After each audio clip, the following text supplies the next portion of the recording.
Amen. Gloire à Jésus. Nous bénissons Dieu pour cette journée magnifique. Amen. C'est encore une joie de nous retrouver ce matin pour partager la parole. Amen.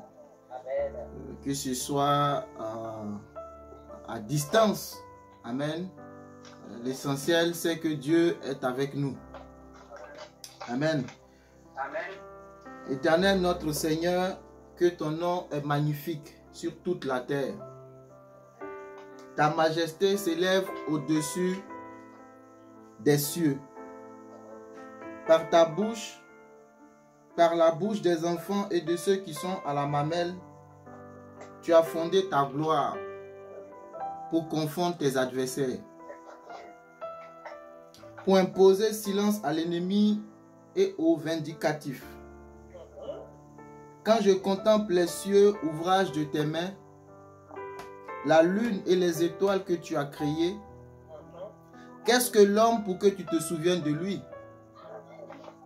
Et le Fils de l'homme pour que tu prennes garde à lui. Tu l'as fait de peu inférieur à Dieu et tu l'as couronné de gloire et de magnificence. Tu lui as donné la domination sur les œuvres de tes ennemis. Tu as mis tout sous ses pieds. Les brebis comme les bœufs et les animaux des champs. Les oiseaux du ciel et les poissons de la mer.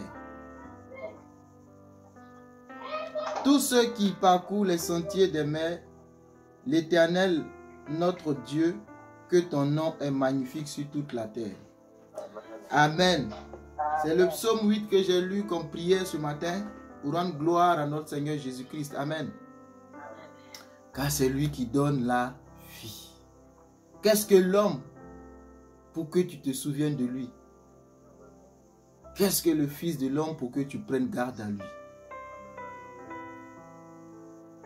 Tu nous as juste créé inférieur à toi et tu nous as donné la domination. Et ce matin, avec autorité, Père, je veux enseigner ta parole et que le Saint-Esprit soit le maître de ce moment et qu'il guide toute parole qui sort de ma bouche pour édifier, pour instruire et pour fortifier, aussi pour consoler dans le nom puissant de Jésus-Christ.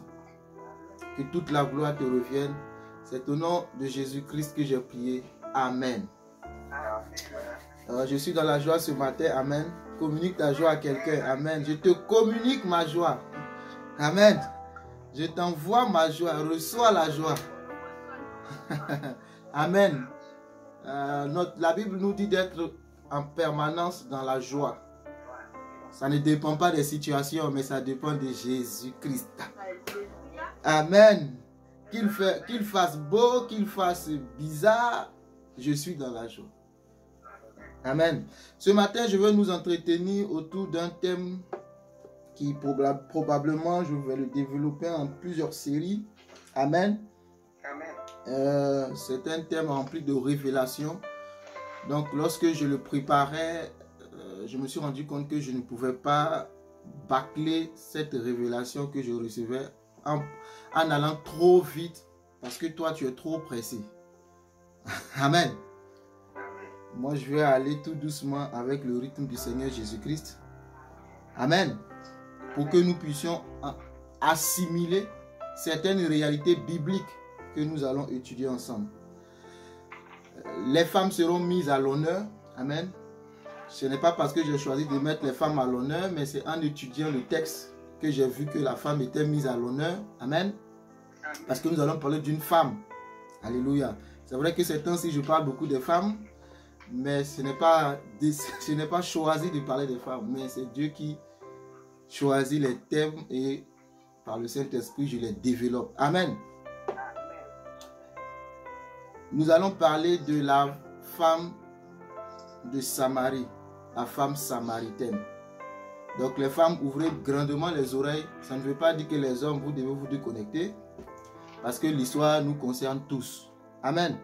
C'est une belle histoire remplie de beaucoup d'enseignements qui est bénéfique à nos vies si nous les appliquons. Amen. Et aussi pour le royaume des cieux. Donc cette histoire se trouve dans Jean chapitre 4 au verset 28, pardon, au verset 1. Mais la référence de base c'est le verset 28 et 30. Mais on va lire tout pour que nous puissions comprendre le contexte et aussi pour rappeler ceux qui auraient oublié un peu l'histoire de cette femme samaritaine, ou même pour ceux qui ne la connaissent pas, de découvrir cette extraordinaire histoire. Amen. Est-ce que ça vous va? Amen. Vous êtes d'accord? Amen. Je vous salue tous dans le nom de Jésus. Que la paix de Dieu demeure avec vous. Et que Dieu bénisse son serviteur, le pasteur Edmond. Donc nous sommes dans Jean chapitre 4. Et je vais lire très rapidement.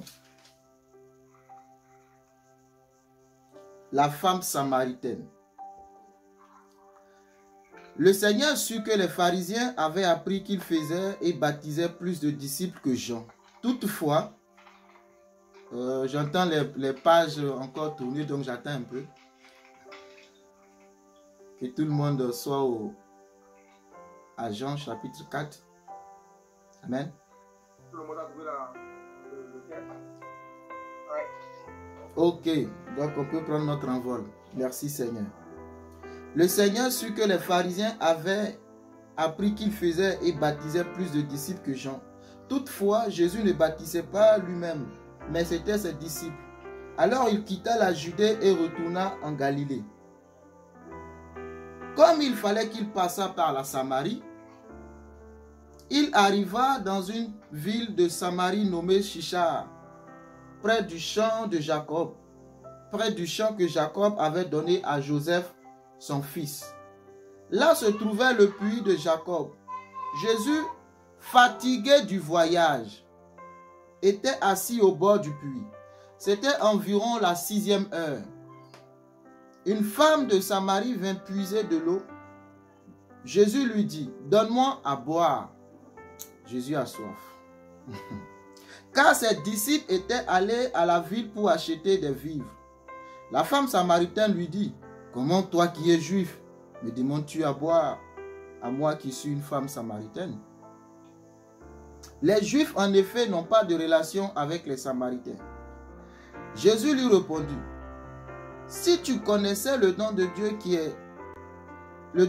et qui est celui qui te dit, donne-moi à boire, tu aurais toi-même demandé à boire, et il t'aura donné de l'eau vive. » Alors Seigneur, bois l'eau et ne nous fatigue pas. Seigneur, lui dit la femme, tu n'as rien pour puiser, et le puits est profond. D'où aurais-tu donc cette eau vive? Es-tu plus grand que notre père Jacob, qui nous a donné ce puits, et qui en a bu lui-même, ainsi que ses fils et ses troupeaux? Question. Jésus lui répondit, quiconque boit de cette eau aura encore soif. Mais celui qui boira de l'eau que je lui donnerai n'aura jamais soif. Et l'eau que je lui donnerai deviendra en lui une source qui jaillira jusque dans la vie éternelle. La femme lui dit, Seigneur, donne-moi cette eau, afin que je n'ai plus soif et que je ne vienne plus puiser ici. Va, lui dit Jésus, appelle ton mari et viens. La femme répondit, je n'ai point de mari. Jésus lui dit, tu as eu raison de dire, je n'ai point de mari. Car tu as eu 5 maris. Et celui que tu as maintenant n'est pas ton mari. Eh, madame, en cela tu as dit vrai. Seigneur, lui dit la femme, je vois que tu es un prophète. Nos pères ont adoré sur cette montagne, et vous dites que le lieu où il faut adorer est à Jérusalem. Femme, lui dit Jésus, crois-moi, l'heure vient où ça ne sera ni sur cette montagne, ni à Jérusalem, que vous adorez le Père. Vous adorez ce que vous ne connaissez pas. Nous adorons ce que nous connaissons, car le salut vient des Juifs. Mais l'heure vient, et elle est déjà venue, où les vrais adorateurs adoreront le Père en esprit et en vérité. Car ce sont là les adorateurs que le Père demande. Dieu est esprit et il faut que ceux qui l'adorent en esprit, l'adorent en esprit et en vérité. La femme lui dit, je sais que le Messie doit venir, celui qu'on appelle Christ. Quand il sera venu, il nous annoncera toutes ces choses. Jésus lui dit, je le suis, moi qui te parle. Là-dessus arrivaient les disciples qui furent étonnés de ce qu'il parlait avec une femme. Toutefois, aucun ne dit, que demandes-tu? Ou de quoi parles-tu avec elle? Alors la femme, ayant laissé sa cruche, s'en alla dans la ville et dit aux gens, venez voir un homme qui m'a dit tout ce que j'ai fait. Ne serait-ce point le Christ? Il sortit de la ville et il vint vers lui. Pendant ce temps, les disciples le pressaient de manger, disant, Rabbi, mange. Mais il leur dit, j'ai à manger une nourriture que vous ne connaissez pas. Les disciples se disaient donc les uns aux autres, quelqu'un lui aurait-il apporté à manger? Jésus leur dit, ma nourriture est de faire la volonté de celui qui m'a envoyé et d'accomplir son œuvre. Ne dites-vous pas qu'il y a encore 4 mois jusqu'à la moisson? Voici, je vous le dis, levez les yeux et regardez les champs qui déjà blanchissent pour la moisson. Quelqu'un est déjà fatigué pour la lecture? Ne sois pas fatigué, amen. Celui qui moissonne reçoit un salaire et amasse des fruits pour la vie éternelle, afin que celui qui sème et celui qui moissonne se réjouissent ensemble. Car en ceci, ce qu'on dit est vrai. Autre est celui qui sème et autre celui qui moissonne.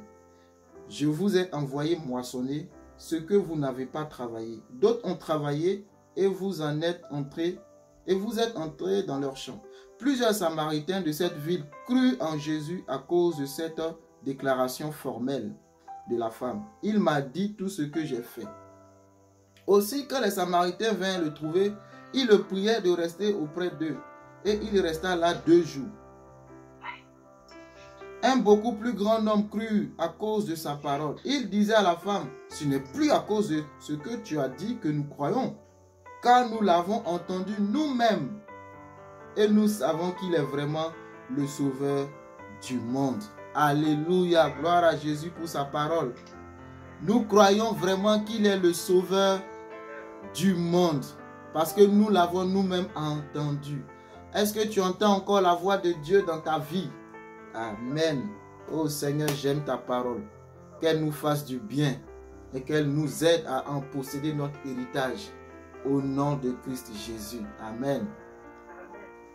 Donc voici une très belle histoire de la femme samaritaine qui est un modèle de vie transformé par la rencontre avec le Seigneur Jésus-Christ. Un modèle de vie extraordinaire.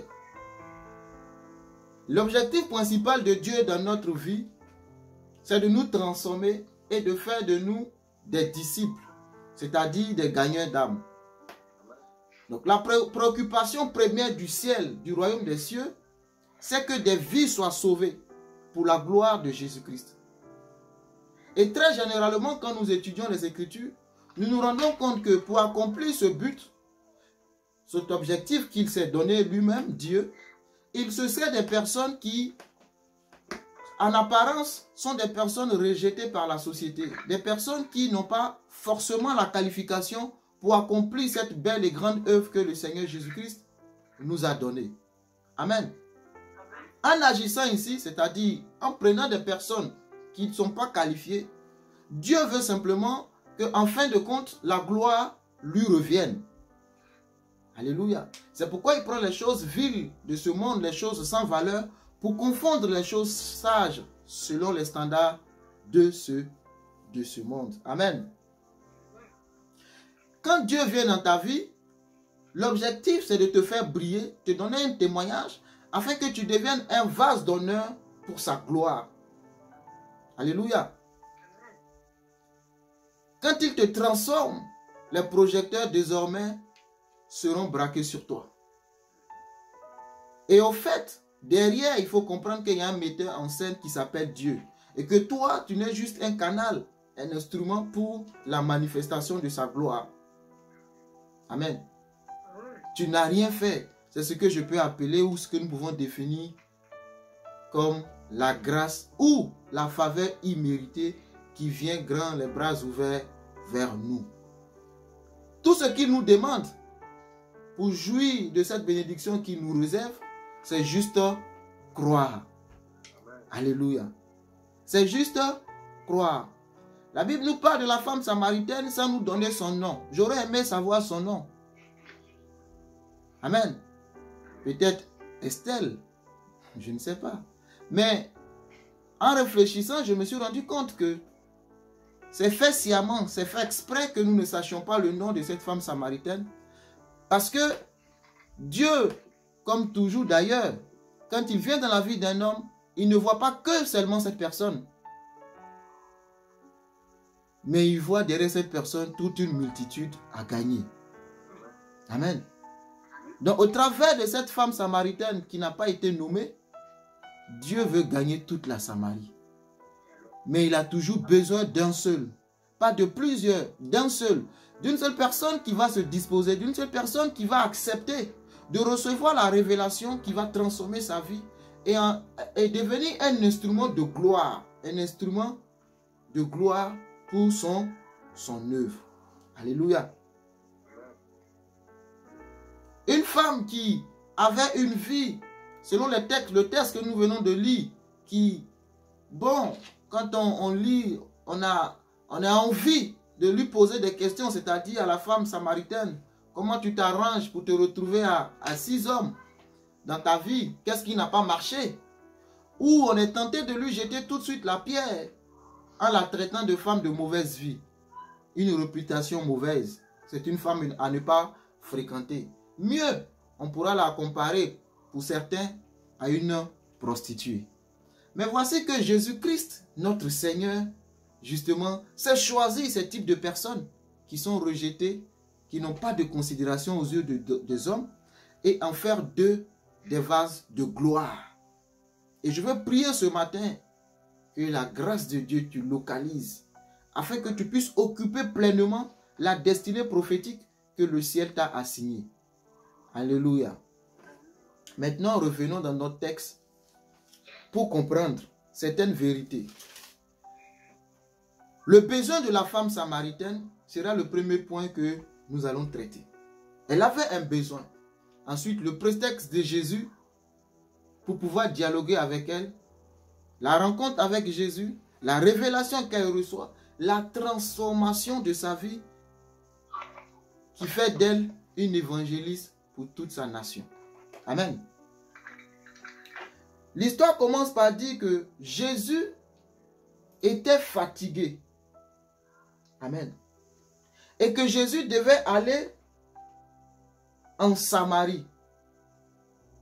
Pardon, Jésus devait aller en Galilée. Mais pour aller en Galilée, il fallait qu'il passe par la Samarie.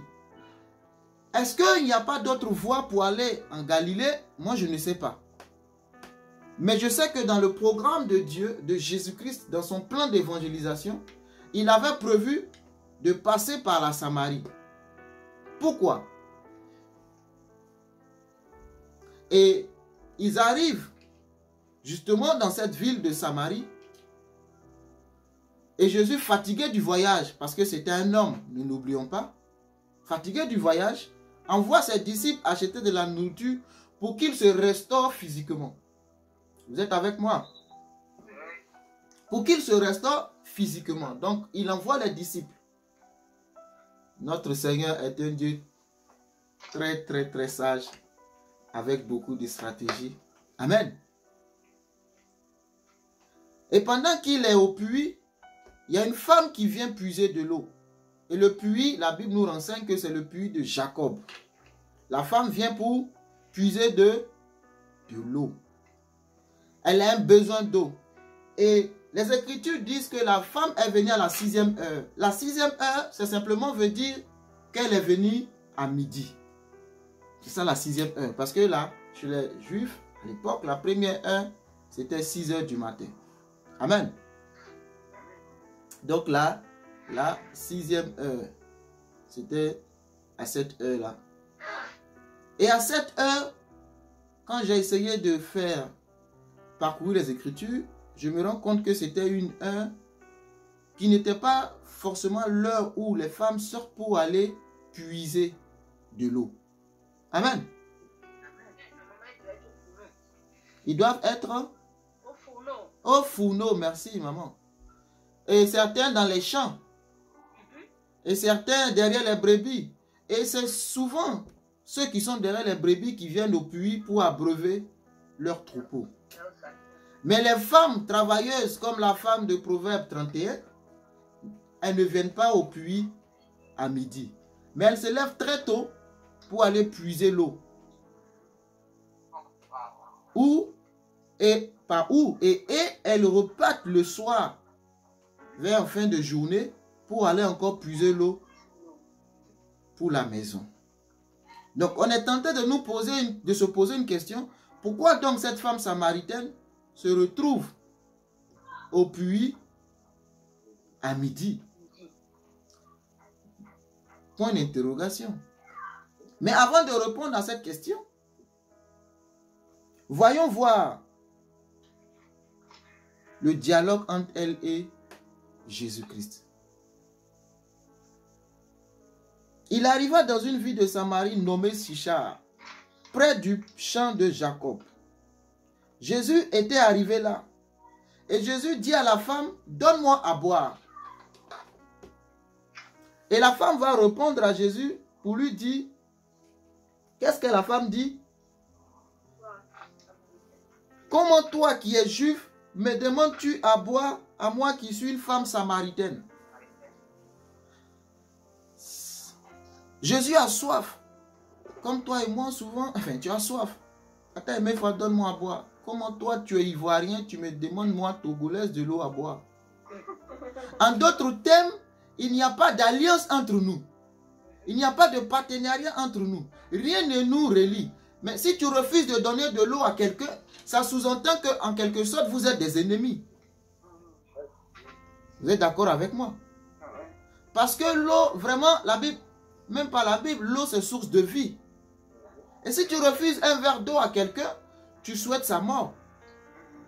Parce que le corps est constitué à 60% d'eau. Et sans eau, nous ne pouvons pas vivre. Jésus dit, donne-moi à boire. Et elle dit, comment toi qui es juif me demandes-tu à boire? Quand nous étudions la Bible, prenons le temps de poser les bonnes questions.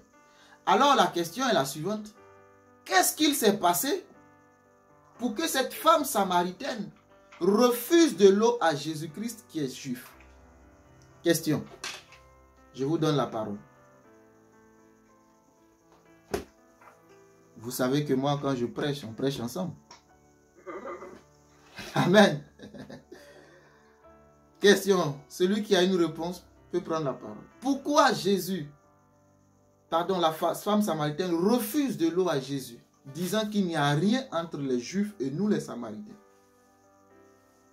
Question. Ne lis pas la Bible comme un roman, mais pose-toi toujours les bonnes questions quand tu lis la Bible. Amen. Amen. Pose-toi toujours les bonnes questions.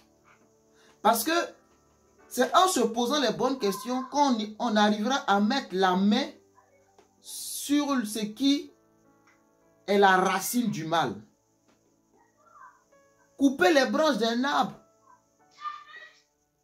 n'est pas forcément la meilleure chose à faire si on ne veut pas que cet arbre repousse de nouveau. Mais déraciner, c'est-à-dire enlever l'arbre de sa source, l'enlever de la terre carrément, est la chose parfaite qu'il faudra faire si nous ne voulons plus voir l'arbre porter à nouveau des fruits. Amen.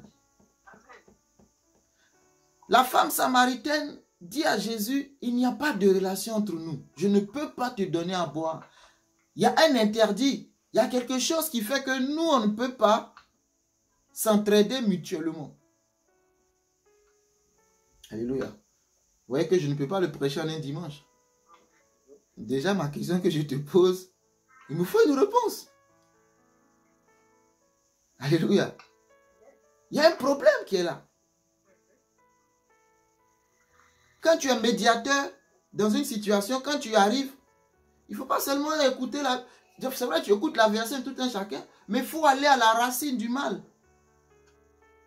Si tu es un bon médiateur, c'est comme ça que tu procèdes, afin que ce mal ne revienne plus dans le foyer. Hein? Le problème, ce n'est pas parce qu'elle a refusé de te faire à manger. Mais le problème, c'est que tu n'as pas donné ce qu'elle t'a demandé. Vous voyez? Amen. Mais en parcourant les Écritures, on note que il n'existait pas en effet une relation entre les deux, parce qu'il y avait une séparation profonde entre la Samarie et les Juifs. Je ne vais pas rentrer trop dans ces détails parce que ça risque de prendre beaucoup de temps, mais je vais juste un peu te donner certaines références et je sais que tu auras creusé toi-même pour approfondir ton étude. Amen. Tu es d'accord? Le frère Omer a dit oui, c'est bien. On peut noter comme premier point de discorde entre ces deux, parce que dans la lecture, elle dit, il y a un problème parce que vous dites qu'on doit adorer. Où ça? Pour ceux qui ont suivi la lecture. Alors qu'elle dit que c'est où les Samaritains doivent adorer. Sur la montagne. Et quelle est cette montagne? Cette montagne, c'est la montagne Garizim, ou selon d'autres traductions, Gérizim. Amen. Donc, il y a un problème d'adoration, de lieu de culte. C'est ça le premier problème entre les deux personnes, entre les deux nations, si vous voulez. Alors que c'était une même nation au départ, Israël. Il y a eu un problème à un moment donné. Et c'est devenu des ennemis presque, si je peux le dire ainsi. Il y a un problème d'adoration. Elle met tout de suite le point sur le problème.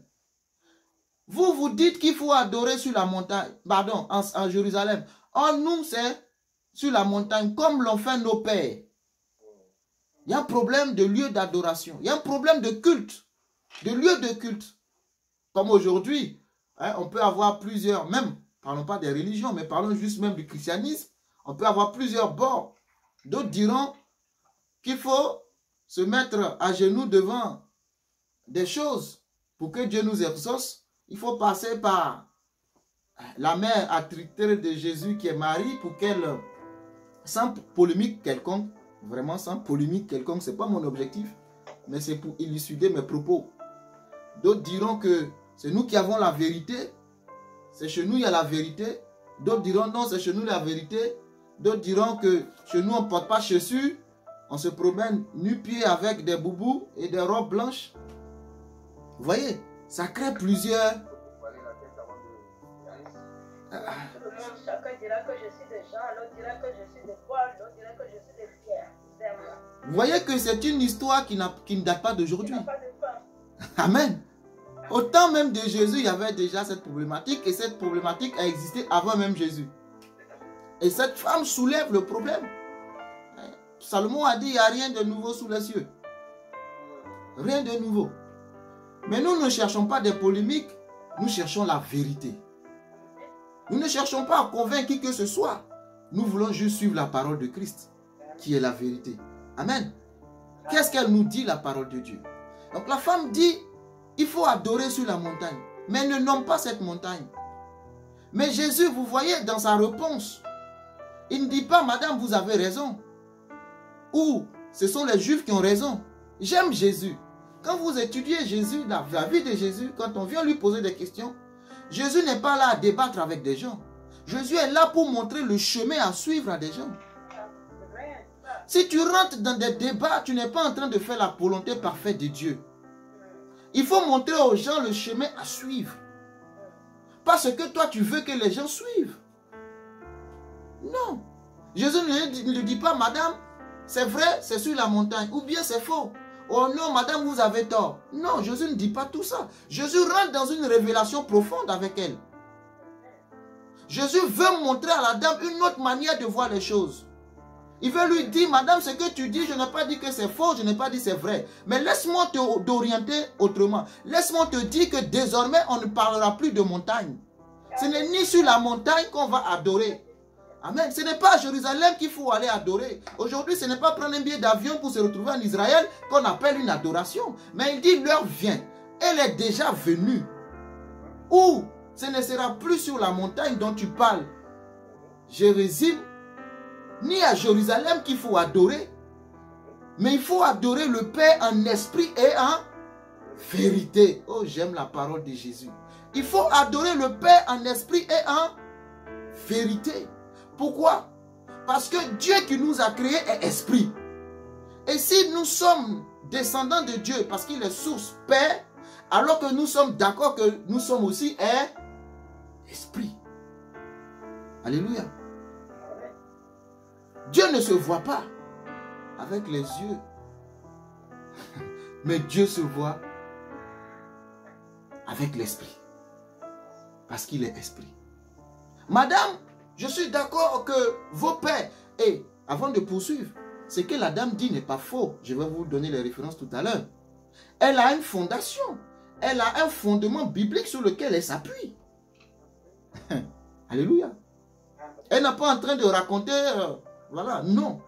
Cette dame qui, en apparence, a une vie bizarre, connaît les Écritures.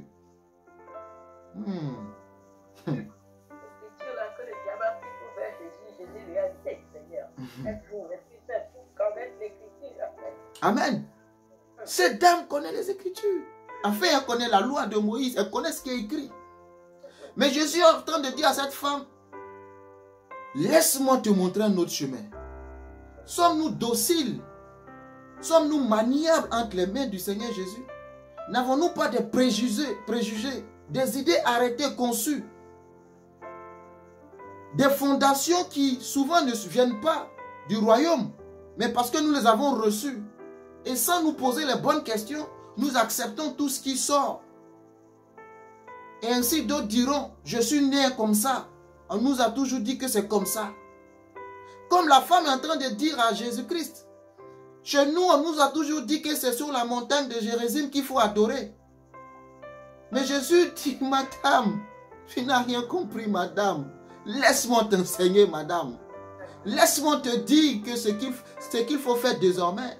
Laisse-moi t'orienter, madame. Laisse-moi te conduire, madame. Laisse Jésus conduire ta vie. Ce n'est pas une histoire de je suis né dedans. Ce n'est pas parce que tu es né dedans que tu es dans la vérité. Cherche la vérité au travers de Jésus-Christ. Laisse Jésus-Christ t'enseigner par ses Écritures. Laisse-le pénétrer ton cœur, te révéler le plan parfait de Dieu. Alléluia. On m'a dit que c'est comme ça on fait chez nous. Donc, mon frère, s'il te plaît, avance. Chez nous, c'est comme ça.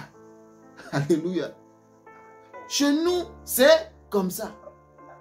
Chez nous, si tu veux que Dieu t'écoute, il faut que tu te lèves tôt, que tu montes sur la montagne, les pieds nus et que tu portes une robe blanche et que tu t'agenouilles. Sans manger pendant 3 jours. Chez nous, c'est comme ça. Alléluia. Oh, le royaume de Dieu, c'est pas comme ça. Il est trop simple, le royaume de Dieu. Dieu nous a facilité la tâche. Parce que si on doit aller adorer en Jérusalem, et moi qui n'ai pas le billet d'avion, je n'ai pas la chambre d'hôtel, quand est-ce que je vais adorer Dieu alors? Moi, je n'ai pas les frais de séjour. Comment je ferai alors pour adorer Dieu? Mais Dieu a dit, ne t'inquiète pas. De là où tu es, je viendrai à toi. Reste là où tu es seulement et crois. Moi, je viens à toi et nous allons ensemble faire notre histoire. Ce n'est pas nous qui partons vers Dieu. J'aime l'évangile, mais c'est Dieu qui vient vers nous. Alléluia. Pour faire de nous des vrais adorateurs. Pas des personnes qui ont en apparence, je dirais comme des pharisiens, avec une grosse croix, mais qui au fond sont des tombeaux blanchis. Non, mon frère, ma soeur. C'est Jésus qui vient vers nous.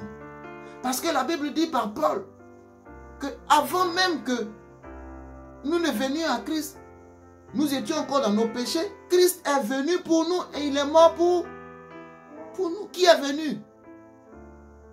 C'est Christ qui est venu. Ce n'est pas nous qui sommes partis chez Christ. C'est Christ qui est venu vers nous. La femme est assise. Je suis sûr qu'elle se pose des questions. Alors je fais comment?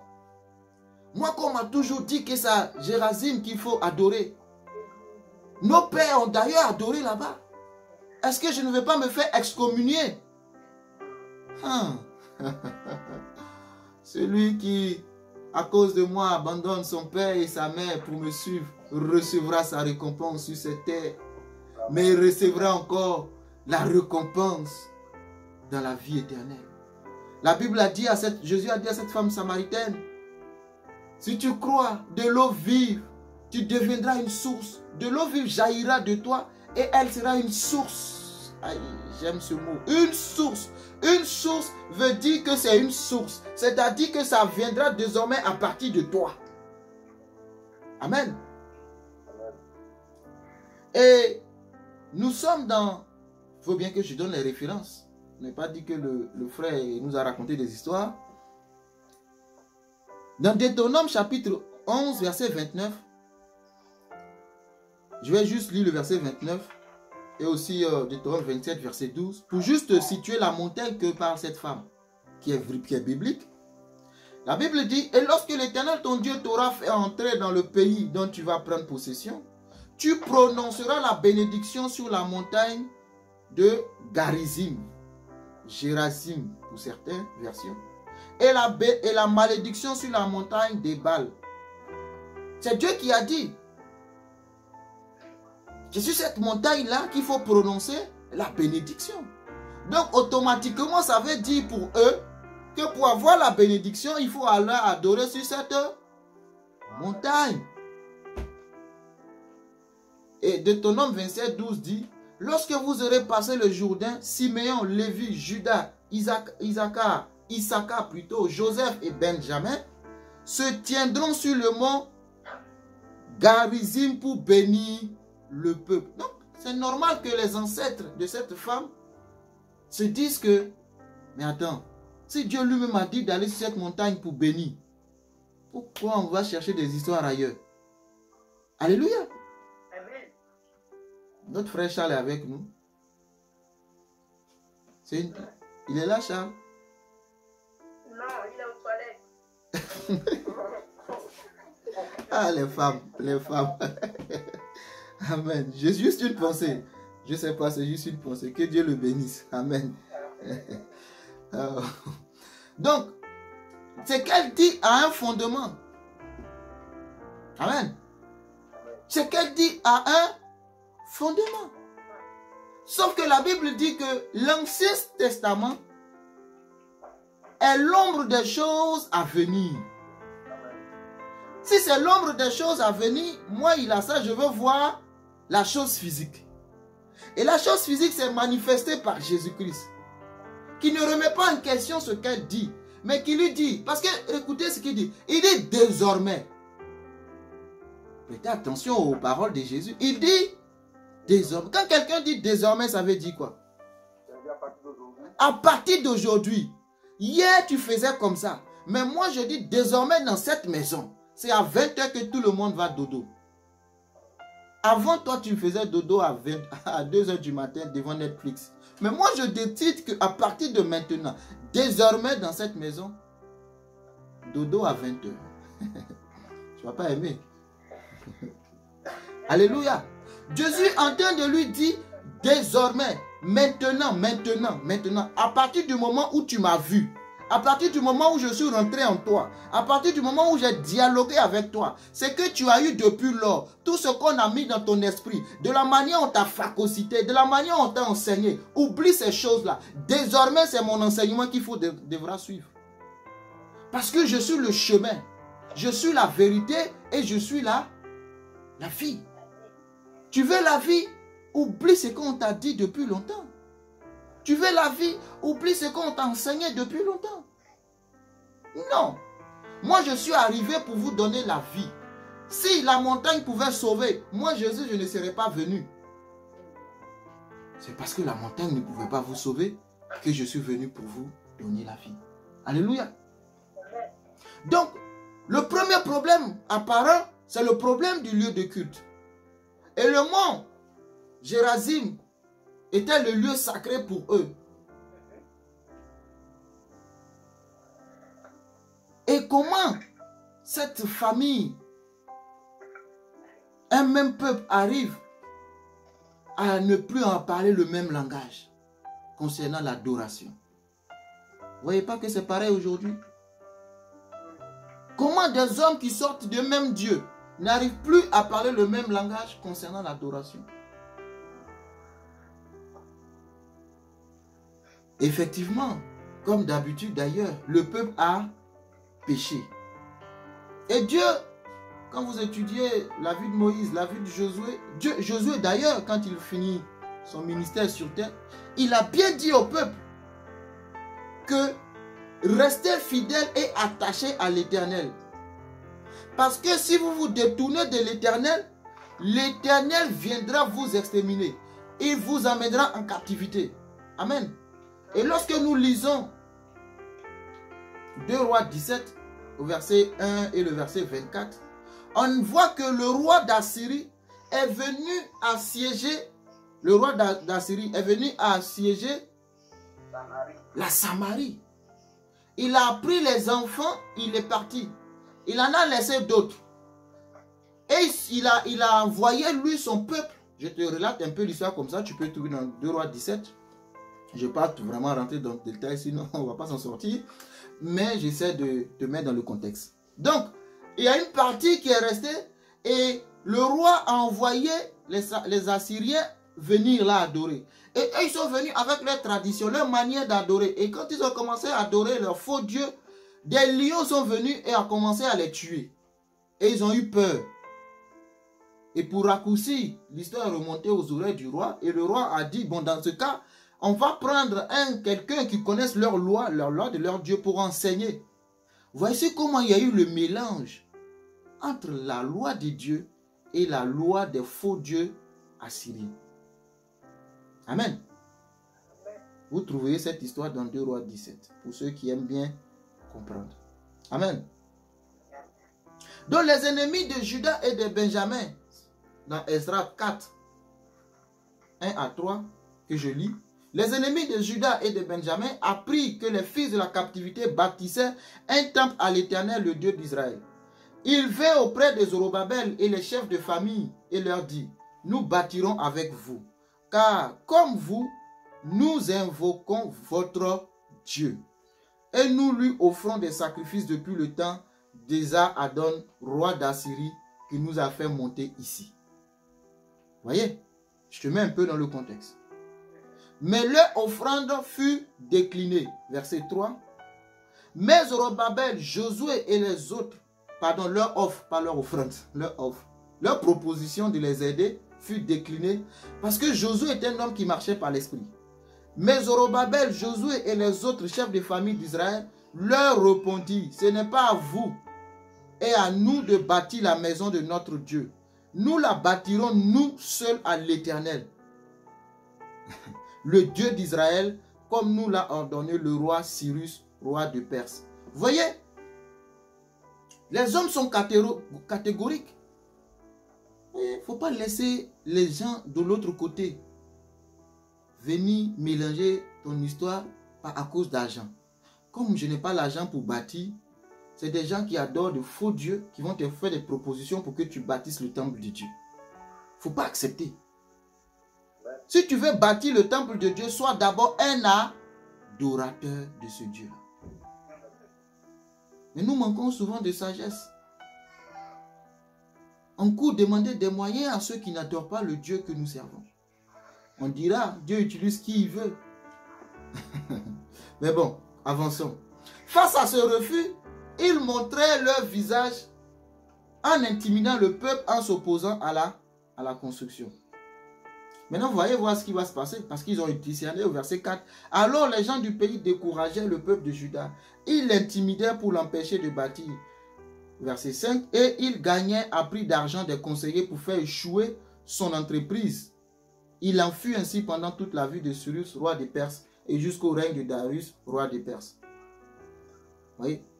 Et les Samaritains vont alors construire leur propre lieu de culte, puisqu'on les a empêchés, les semblants Samaritains, de participer à la construction du temple, de relever le temple. Ils se disent, bon, comme on nous a dit que c'est à Gérazim, sur cette montagne qu'il faut adorer, c'est pas grave, nous aussi on va aller construire notre temple. Aujourd'hui, il y a beaucoup de temples. Hein? Chacun a son temple et chacun adore son Dieu.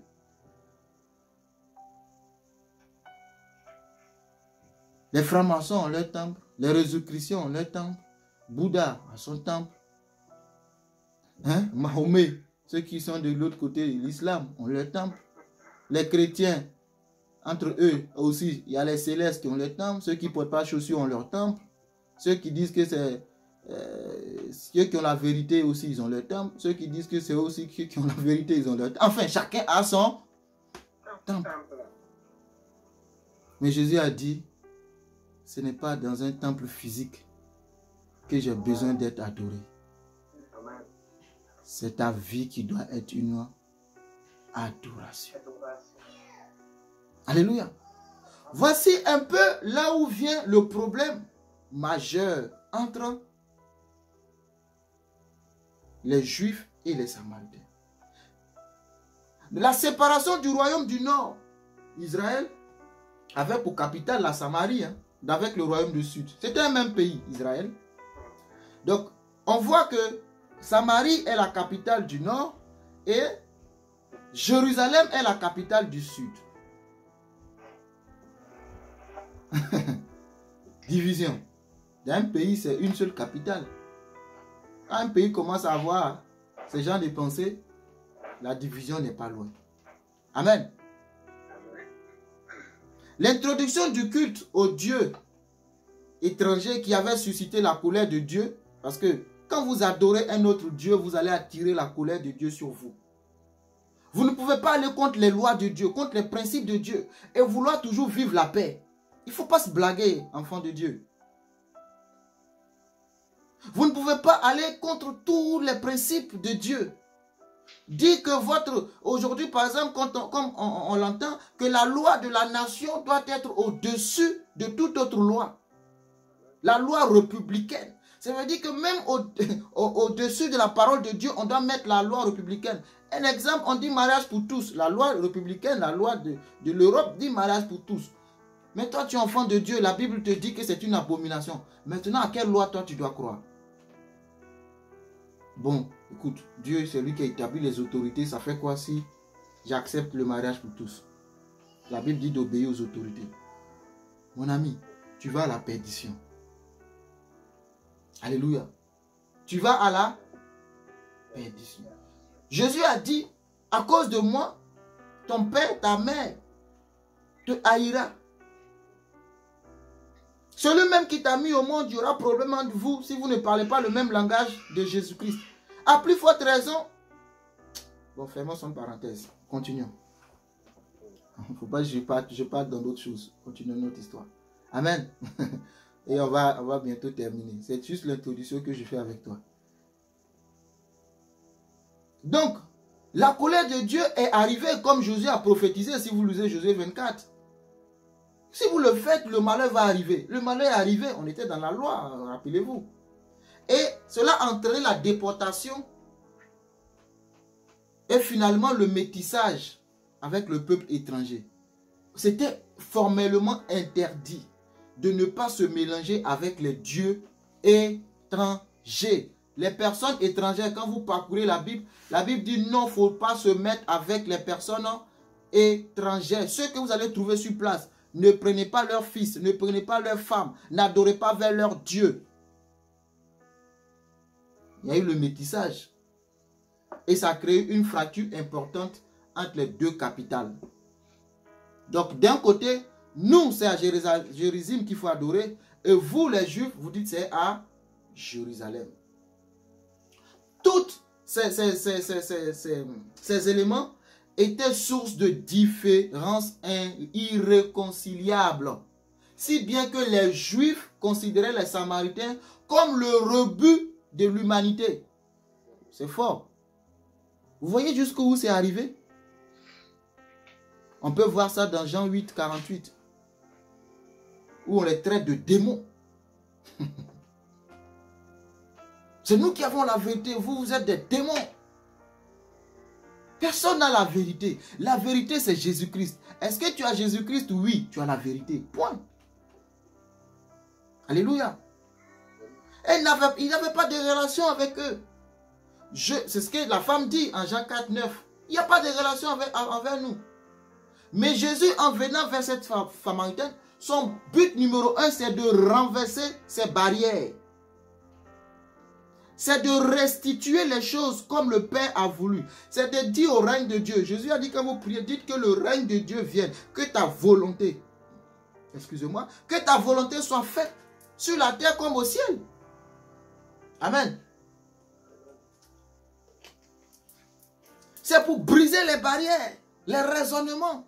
Paul dit, je me lève contre toute pensée captive qui empêche l'évangile d'être prêché. J'amène toute pensée captive à l'obéissance de la parole de Dieu. Amen. Voici des personnes qui sont emprisonnées pour une histoire de culte, pour une histoire de lieu d'adoration. À cause de cela, tu me refuses un verre d'eau. Alléluia. Parce que, non, moi, on n'adore pas le même Dieu. En fait, on ne va pas dans les mêmes lieux de culte. Donc moi, je ne peux pas te donner un verre d'eau. Pourquoi je te donnerai un verre d'eau? Alléluia. Donc Jésus lui-même est repoussé. La femme dit non. Tu es un juif. Tu ne rentres pas ici. Mais Jésus-Christ, quand il vient, il ne fait exception de personne dans la vie des hommes. Tous ceux, il le dit d'ailleurs, en Jean 36, 37, tous ceux que le Père me donne viendront à moi. Et je ne mettrai pas dehors celui qui vient à moi. Jésus n'a pas de problème de religion, il n'a pas de problème de lieu de culte, il n'a pas de problème de... Non. Jésus veut juste que tu l'adores en esprit et en vérité. Et le Père a donné la Samarie à Jésus. Amen. Le Père a donné la Samarie à Jésus. Le Père veut gagner aussi la Samarie. Le Père veut gagner la Chine. Le Père s'en fout que l'adoration soit du côté de Bouddha. Mais il veut gagner la Chine pour que l'évangile soit prêché. Les âmes soient sauvées. Le Père veut gagner le Mali. Le Père veut gagner l'Ukraine. Le Père veut gagner l'Haïti. Mais le Père, Jésus-Christ est repoussé. Jésus-Christ n'a pas accès dans ces lieux-là. Parce qu'il y a des barrières. Parce qu'il y a des raisonnements. Parce qu'il y a des pensées qui s'élèvent contre l'obéissance à la parole de Dieu. C'est pourquoi Dieu, toi, t'a suscité. Le Père veut entrer dans ta famille. Parce que toi, tu connais mieux l'histoire. Alléluia.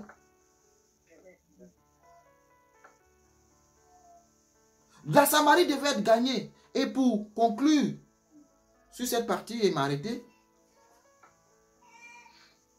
à un moment donné, Jésus voulait se rendre à Jérusalem. Et comme d'habitude, il aime bien la Samarie. Il a tenté une première fois. Hein.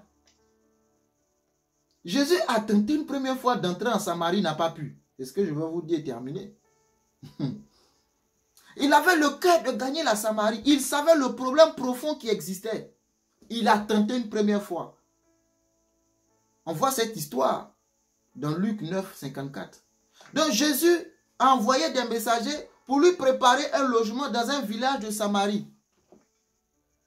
Quand Jésus va dans un village, ce n'est pas pour aller dormir seulement. C'est parce qu'il veut gagner, il veut évangéliser. Ce n'est pas un touriste, il ne va pas pour découvrir. Alléluia.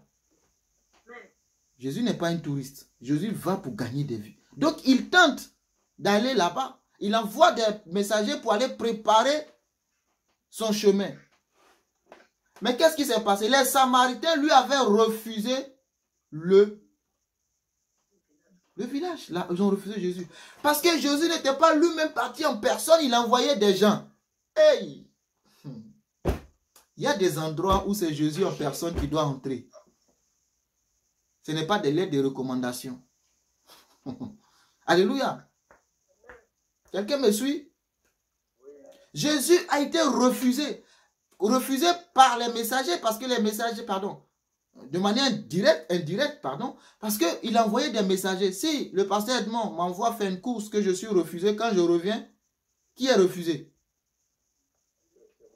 C'est le pasteur Edmond. Il dit, ah, va me faire une course dans tel bureau, j'arrive, et le directeur dit, je dis, je vais au nom du pasteur Edmond. Le directeur dit, et puis quoi, qui est pasteur Edmond? Ah, c'est mon pasteur, il m'envoie, oh, écoute, monsieur, moi je ne peux pas vous recevoir. Bon, pasteur Edmond, je retourne, je lui dis, le directeur dit qu'il ne peut pas te recevoir parce qu'il m'a refoulé. Amen. S'ils ont refoulé les messagers de Jésus, c'est qui ils ont refoulé? C'est Jésus qu'ils ont refoulé. Donc chaque fois que tu annonces la parole, qu'on rejette la parole, ce n'est pas toi qu'on rejette. C'est Jésus qu'on rejette. Mais toi, ça te frustre. Non, ne sois pas frustré. C'est les affaires de Jésus. Dis à Jésus, ce sont tes affaires. Mais comme Jésus a vu qu'il a été refusé, il a compris, il dit non, moi-même j'irai en personne à Samarie. D'où le prétexte de passer par la Samarie pour aller à Jérusalem. C'est un prétexte, c'est juste un prétexte. Parce qu'il a été refusé. Et la Bible dit, lisons, Luc 9, 54, les disciples Jean et Jacques, quand il a été refusé, les disciples Jean et Jacques, voyant cela, dit, Seigneur, veux-tu que nous commandions que le feu descende du ciel et les consume? Ah, ça te fait rire, non? C'est ça, nous les chrétiens. C'est-à-dire qu'on nous refuse. Oh, mais Seigneur, si Dieu voulait écouter toutes nos prières, la terre n'existait plus. Parce que quand nous sommes refusés, on est frustré, automatiquement on invoque le feu. Vous voyez, ça me rappelle moi-même, quand j'ai accepté Jésus au départ, j'ai été manipulé. C'est-à-dire au pays, ceux qui vous manipulent, vraiment c'est un magicien, il m'a manipulé parce que tout ce qu'il me disait, je le voyais s'accomplir. Et je lui ai fait une confiance totale et aveugle. Il est parti avec mon ordinateur, mon portefeuille, tout. Il m'a manipulé. Vraiment, quand vous ne connaissez pas la parole, vous êtes manipulé. C'est maintenant avec du recul que je me rappelle des paroles qu'il me disait. Si je connaissais la Bible, il y a longtemps je l'ai fui parce que j'aurais su que le gars là ne vient pas de Dieu. Mais je ne connaissais pas. Tout nouveau chrétien, tout zélé, je partais à l'église en plus. J'étais sur la route en partant à l'église. Je dis, mais Seigneur, pourquoi je vais t'adorer? Pourquoi tu me permets? Moi mes cahiers, je partais à l'école. Il m'a pris tous mes cahiers, il a pris mon ordi. Je fais comment à l'école? Il m'a dit des choses qui sont vraies. Il m'a même fait... Ah, je ne vais pas trop entrer dans les détails. Mais pour vous dire qu'il m'a manipulé. Vous savez ce que j'ai fait quand je suis rentré chez moi la nuit? Je me suis assis au milieu du salon. Je l'ai maudit toute la nuit. J'ai invoqué le feu sur lui. Je vous dis la vérité. J'ai pris les sommes. Je dis, Seigneur, ça là, le gars, il va périr. Mais aujourd'hui, j'ai mûri, j'ai grandi. Ça me fait rire moi-même. J'espère que Dieu n'a pas écouté ma prière. Pour un matériel, pour un ordinateur, tu veux tuer des gens. Hein, moi, je l'ai tué, hein, en esprit, je l'ai tué. J'ai invoqué, j'ai dit, il va périr. Il m'a fait du mal. Je ne peux plus aller à l'école parce que ma carte de bus était dedans. Je fais comment? Je n'ai plus d'argent, je n'ai plus mes livres, rien. Je fais comment? Je l'ai maudit. Il m'a maudit 3 h du matin parce que j'écoute, on dit c'est la nuit que Dieu exauce. L'ignorance. Je suis assis au milieu du salon et puis je le maudis au lieu d'aller dormir. Et le lendemain, je dois aller à l'école en plus. Hein, je suis là à maudire quelqu'un. Parce que j'étais dans l'ignorance. Voici Jean et Jacques qui sont des disciples de Jésus. Parce qu'on a refusé l'accès, automatiquement envoyons le feu. C'est comme ça. Feu, feu, feu, feu. Ah, le feu, le feu, le feu, le feu. Envoyons le feu. Quel feu? Jésus n'est pas là pour détruire. Il a dit d'ailleurs, je ne suis pas là pour perdre. Je suis là pour sauver, pour retrouver ce qui était perdu. Je suis là pour gagner des vies. Si on vous a refusé, ce n'est pas grave. Je suis Dieu, j'ai les stratégies. Seigneur, parce qu'il m'a fait ça, le feu. Parce qu'elle m'a fait ça, le feu. Hein? Voici la crise dans laquelle se trouvent les deux nations, la Russie et l'Ukraine. Bon, l'Ukraine va dire quoi? Envoyer le feu sur la Russie. Les chrétiens ukrainiens vont dire le feu sur la Russie. Les Russes vont dire le feu sur l'Ukraine. Maintenant, Dieu lui dit quoi dedans? C'est le feu de qui il va écouter? C'est ce qu'il faut prier. Prie-moi le feu. Mon frère, ma soeur, ce n'est pas le feu que Dieu cherche, mais c'est le salut des âmes que Dieu cherche. Alléluia. Arrête de mettre le feu sur les gens parce qu'ils te ferment la porte. Ils sont corrompus. C'est des maudits. C'est des ratés. Non, mon ami. J'envoie le feu les consumer. Non. Malgré qu'ils partaient adorer sur une montagne, Jérusalem, Dieu dit, non. Mais je termine le verset. Mais Jésus les réprimanda. C'est quoi réprimander? Jésus se tourna vers eux et les réprimanda, disant, vous ne savez de quel esprit vous êtes animés. Toi, tu es animé de quel esprit ce matin? Vous ne savez de quel esprit vous êtes animé. Car le Fils de l'homme est venu non pour les perdre, les âmes des hommes, mais pour les sauver. Qu'est-ce que Jésus a fait? Ils allaient dans un autre bourg. Si on t'a refusé ici, tu rentres pour prêcher l'évangile, on dit, on ferme la porte, il faut sortir de là. Pourquoi tu invoques le feu là-bas? Jésus dit, c'est pas grave. Si eux ils refusent, on va aller ailleurs. Et Jésus s'est assis, je pense et je le crois. Il a médité, il a dit, hé, papa, l'affaire de Samarie est compliquée. Alors qu'on doit gagner Samarie. Et le père lui a dit, tu sais, t'inquiète pas, j'ai positionné une femme. Oh, j'ai positionné une femme. Ils t'ont chassé, non? Ne t'inquiète pas. J'ai positionné une femme. Elle sera la porte d'entrée de Samarie. Par elle, on va prendre toute la Samarie. Jean-Jacques, écoutez, ce n'est pas le feu. Parce que moi, je vais gagner la Samarie. Si vous envoyez le feu, ils vont tous être consumés. Ils vont aller là où il ne faut pas. J'ai positionné une femme. Alléluia. Dieu te dit, il t'a positionné. Même si tu es rejeté et méprisé, Dieu dit, je t'ai positionné. Tu es la porte d'entrée du salut dans ta famille. Tu es la porte d'entrée du salut dans ta nation. Tu es la porte d'entrée du salut dans ton village, dans ton quartier, dans ta rue. Et comme je l'ai dit à l'introduction, il prend les choses sans valeur selon le monde pour en faire des choses extraordinaires. Amen. Jésus est venu pour sauver tous les êtres vivants, sans exception. Pour X ou Y raison, nous sommes prompts à commander le feu et à détruire les autres. C'est pourquoi Dieu n'exauce pas toutes nos prières. Dieu exauce sa volonté. Dieu exauce sa volonté parfaite. Revois tes prières. Tes prières sont remplies de démonstrations. Seigneur, fais qu'on sache que je suis ton fils. Seigneur, non. Seigneur, que ta volonté soit faite. Voici comment devons être désormais tes prières. Que ta volonté soit faite. Alléluia. Jésus a un projet magnifique de réconcilier les Juifs avec les Samaritains. Lui-même, il est juif, donc il est concerné. La preuve en est qu'il est refusé. La femme lui dit, l'eau, Coco, il n'y a pas l'eau pour toi ici. Passe ton chemin. Alléluia. Dieu a positionné une femme samaritaine.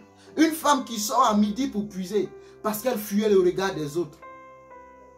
Une femme qui sort à midi pour puiser parce qu'elle fuyait le regard des autres. Mais je ne vais pas développer ce point. Je te laisserai ça prochainement. Amen. Et je vais m'arrêter là. Te dis, ma pensée c'est ça. Ce qui m'a amené à méditer ce texte, c'est l'évangélisation. C'est la finalité. Mais je vais développer plusieurs points qui vont t'aider. Parce que pour être efficace toi-même, il faut avoir un témoignage. Amen. C'est pourquoi Dieu te positionne là et te fait passer par tout ce que tu vis. Afin que demain tu deviennes un vase d'honneur pour la gloire de son royaume. Amen. Ne t'inquiète pas si tu es vilipendé. Ne t'inquiète pas si tu n'as pas de valeur. Ne t'inquiète pas. Si même tu te dis je n'ai pas les qualifications ni les compétences requises, ne t'inquiète pas. Crois seulement. Amen. Que Dieu te bénisse, que sa faveur demeure avec toi, que la grâce de Dieu soit avec chacun de nous et que nous puissions posséder notre héritage en marchant dans la volonté parfaite de Jésus-Christ. Merci Seigneur. Amen.